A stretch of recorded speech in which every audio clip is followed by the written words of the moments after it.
বানিয়েছিল আমরা টানা কিন্তু পুড়িয়ে দিয়েছিলাম। এসআই সন্তুষ্টি কিন্তু আমরা জ্বালাই দিয়েছিলাম। আপনি আসছেন, ঠিক আছে।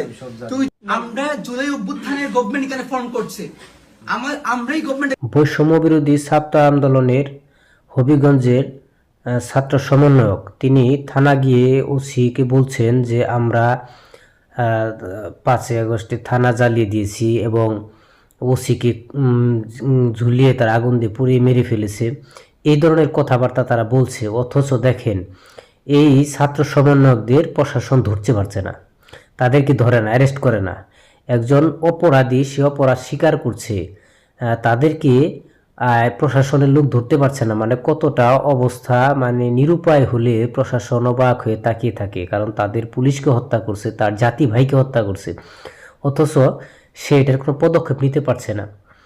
এমন অবস্থায় মানে তাদের ডেভিল হান, মানে ডেভিল হানের এখানে আওয়ামী লীগের লোকজনকে অ্যারেস্ট করার মানে সরকার অনুমোদন দিয়েছে।